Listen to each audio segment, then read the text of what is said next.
नमस्कार। आइए सुनते हैं दोस्तों, रीता कुमारी जी की लिखी कहानी जीवन का सत्य रुचिका की आवाज में। गायत्री देवी के जीवन में अकस्मात घटी एक दुर्घटना ने उनके जीवन की गति ही बदल दी थी। उनके पति डॉक्टर शशांक माथुर, जो शहर के जाने माने फिजिशियन थे, अचानक एक दिन खुद ही ब्रेन हैमरेज के शिकार हो गए थे। उन्हें तत्काल आईसीयू में भर्ती कराया गया। पूरे घर में मातम पसर गया था। 2 दिनों से वह जिंदगी और मौत के बीच झूल रहे थे। घर का हर सदस्य उनकी जिंदगी के लिए प्रार्थना कर रहा था। गायत्री देवी को तो इस दुर्घटना ने पूरी तरह झकझोर कर रख दिया था। उनकी आंखों के सामने ही उनकी बसी बसाई गृहस्थी उजड़ने के कगार पर थी और वह कुछ भी नहीं कर पा रही थी।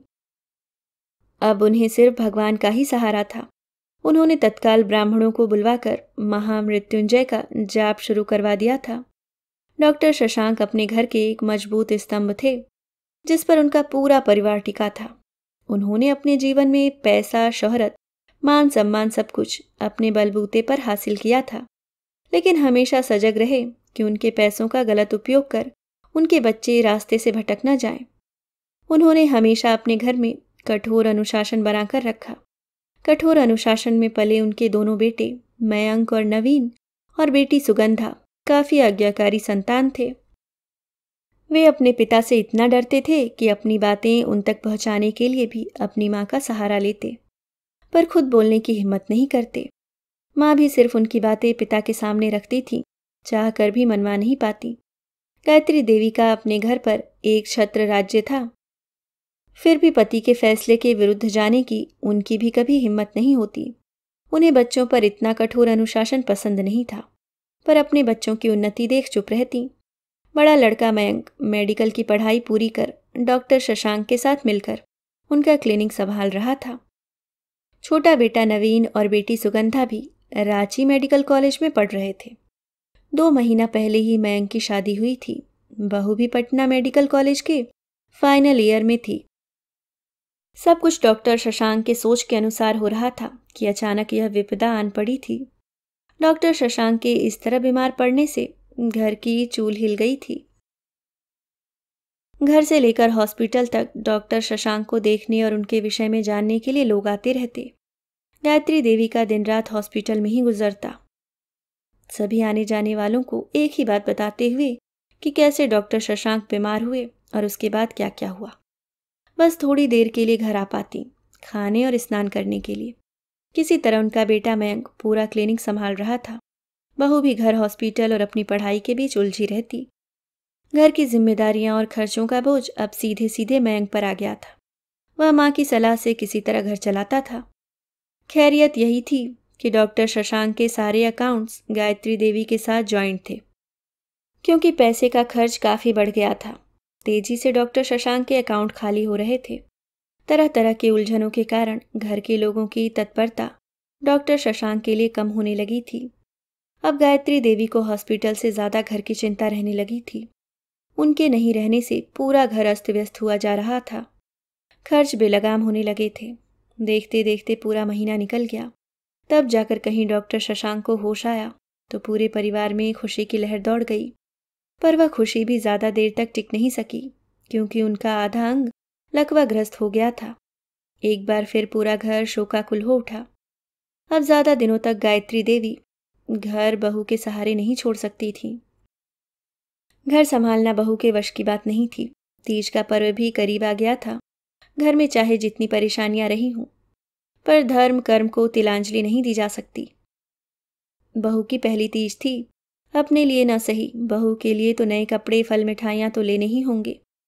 24 घंटे का निर्जला व्रत होता है। 3-4 दिनों तक गायत्री देवी तीज के त्यौहार में उलझी रही। पारण के दिन प्रसाद खाने और गायत्री देवी को आशीर्वाद देने पड़ोस की यमुना काकी आ गई थीं। गायत्री देवी के प्रणाम करते ही उन्होंने सदा सुहागन का आशीर्वाद दिया तो गायत्री देवी की अनायास ही आंखें भर आई थीं। हाँ काकी, मुझे यही आशीर्वाद दीजिए। सावित्री की तरह ही यमराज के हाथों से छीनकर पति को लाई हूँ। उनका जीवन बच गया, यह मेरे तीज व्रत का ही फल है। महीना भर से ऊपर हो गया था, पर डॉक्टर लोग उन्हें घर ले जाने की इजाज़त नहीं दे रहे थे।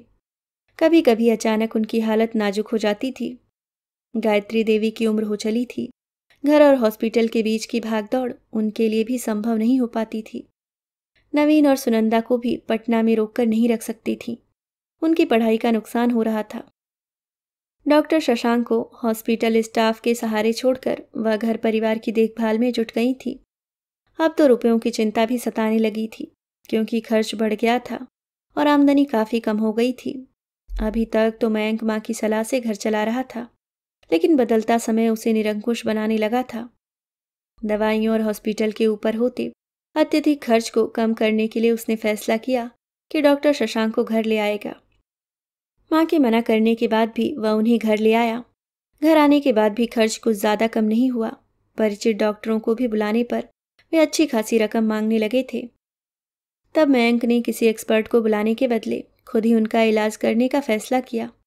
हमेशा पति के फैसले को मानने वाली गायत्री देवी ने बेटे के फैसले का भी विरोध नहीं किया, क्योंकि अब सत्ता का पूरी तरह हस्तांतरण हो गया था। बेटे ने घर की बागडोर संभाल ली थी। सारे फैसलों के अधिकार भी उसी के हाथों में थे। डॉक्टर शशांक हॉस्पिटल में थे तो सारी जिम्मेदारियां हॉस्पिटल के स्टाफ पर थीं। घर आने पर उनके कामों की काफ़ी जिम्मेदारियां गायत्री देवी पर आ गई थी। खासकर खाने पीने का ख्याल वह खुद रखती। घर पर ही फिजियोथेरेपिस्ट आकर एक्सरसाइज करवाता। उनके हर काम को घर में प्राथमिकता दी जाती, क्योंकि अभी तक कहीं न कहीं उनका दबदबा घर पर कायम था। पर धीरे धीरे उनका यह दबदबा भी कम होने लगा था। 6 महीना गुजर गए थे, पर डॉक्टर शशांक की स्थिति में कोई ज़्यादा परिवर्तन नहीं हो रहा था। घर के लोग अब उनसे काफ़ी परेशान रहने लगे थे। सबकी जिंदगी की गति बाधित हो रही थी, इसलिए घर में रहने पर भी उन्हें पूरी तरह नौकरों के सहारे छोड़ दिया गया था, जिससे डॉक्टर शशांक भी पूरी तरह अकेले पड़ गए थे। भूले भटके ही कोई रिश्तेदार उनसे मिलने आता। कभी अपनी सफलता के मद में शशांक अपने मध्यवर्गीय नाते रिश्तेदारों से गज भर की दूरी बनाए रखते थे। सिर्फ अपने बच्चे और पत्नी तक ही उनकी दुनिया सीमित थी। परिणामतः आज उनके इस दुर्दिन में भाई बहनों ने भी उनसे दूरी बना ली थी। घर के सभी लोग उन्हें नौकर के सहारे छोड़ अपने अपने कामों में व्यस्त हो गए थे। जब घर के मालिक ही ध्यान नहीं देते हैं तो नौकरों का सेवा भाव भी समाप्त हो जाता है। डॉक्टर शशांक अपने एक एक काम के लिए चिल्लाते रहते। वह अक्सर बुरी तरह शोर मचाकर घर वालों का ध्यान अपनी ओर आकर्षित करने की कोशिश करते, पर बदले में घर वालों के घातक व्यंग का सामना करना पड़ता। 10 महीना गुजरते गुजरते स्थिति यह हो गई कि घोर पीड़ा के क्षणों में भी पत्नी को पुकारते तो उनके आहत कंठ की पुकार भी पत्नी को द्रवित नहीं कर पाती। वह भुनभुनाते हुए किसी नौकर को भेज देती, जाके देखो क्यों शोर मचा रहे हैं। जो बच्चे उनकी आहट से सहम जाते थे अब उन पर व्यंग्यबाण चलाते, उन्हीं के सामने उनका उपहास करते। जब कभी डॉक्टर शशांक उन्हें डांटने की कोशिश करते, उनके लड़खड़ाते शब्द और टेढ़ा मुंह उन्हें हास्य का पात्र बना देता। उनका जीवन परिवार के लिए नगण्य हो गया। उनका हर अकाउंट बिना उनके अनुमति के खाली हो रहा था। बच्चे की अवज्ञा देख नौकर भी उनके साथ धक्का मुक्की करते। यह सब बर्दाश्त करना उनके लिए बहुत मुश्किल था। डॉक्टर शशांक के जीवन में बढ़ता अकेलापन कुंठा और अवसाद को जन्म दे रहा था, जिससे उनके शरीर के साथ साथ मन भी अपाहिज हो रहा था। उन्होंने बचकानी हरकतें शुरू कर दी थीं। छोटी छोटी बातों पर चीखते चिल्लाते और हट करते। उनकी पूरी दुनिया खाने पीने और सोने तक सिमट कर रह गई थी। कहीं न कहीं अपने परिवार, जो उनके जीवित रहने का मकसद था, उसके सदस्यों के प्यार का खोखलापन उन्हें तोड़ रहा था। उन्हें वह दिख रहा था जो कोई भी मनुष्य कभी देखना नहीं चाहता। कभी उद्विग्न होकर पत्नी की बाह पकड़ लेते तो तुरंत डपट देती। शर्म नहीं आती इस अवस्था में भी। पत्नी का ऐसा दुर्व्यवहार धीरे धीरे उनके मस्तिष्क को विचार शून्य बना रहा था, जिसने उनकी सारी इच्छाओं का गला घोट दिया था। हमेशा साफ सुथरे और नए फैशन के कपड़ों के शौकीन डॉक्टर शशांक के अब अक्सर कपड़े भी गीले हो जाते या गंदे रहते, तब भी वे चुपचाप बैठे रहते। उनका चीखना चिल्लाना पूरी तरह बंद हो गया था। खाना मिलता तो खा लेते, नहीं मिलता तो चुपचाप बैठे रहते। जीवन का मोह तभी ज़्यादा होता है जब जीने का कोई मकसद होता है। उनके जीने का मकसद ही उनका मजाक उड़ाने लगा था, उन्हें आहत करने लगा था, जिससे जीवन का मोह छूटने लगा। अब वह ज़्यादातर लेटे रहते। उनके शरीर पर जगह जगह बेड सोर होने लगा था। जिससे कोई उनके पास बैठना नहीं चाहता। हमारे भीतर की कामना, ममता और आसक्ति ही हमें संसार से बांधने वाला होता है। उनके मन से यह शब्द जाने कब लुप्त हो गया था, जबकि गायत्री देवी ने जीवन को नए ढंग से बिना पति के जीना सीख लिया था। उनका ज़्यादातर समय मार्केटिंग और घूमने फिरने में गुजरने लगा था। वह अपने बच्चों के साथ खुश थीं।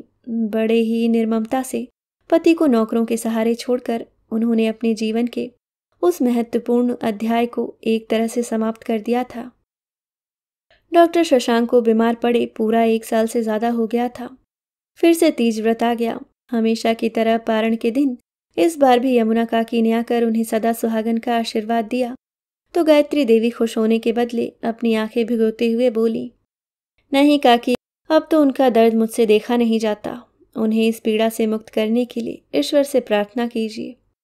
आज के दिन उनकी पत्नी उनसे मिलने जरूर आएंगी। यह सोचकर डॉक्टर शशांक का पूरा ध्यान पत्नी की तरफ ही लगा हुआ था, इसलिए पत्नी की सारी बातें सुन रहे थे। संसार का विराट सत्य उनके सामने था। उनकी पत्नी उनके ही मृत्यु की कामना कर रही थी, पर वह क्या जाने, उनकी मृत्यु तो बहुत पहले ही हो गई थी, जब उनके अपनों ने उनके मन पर आघात किया था।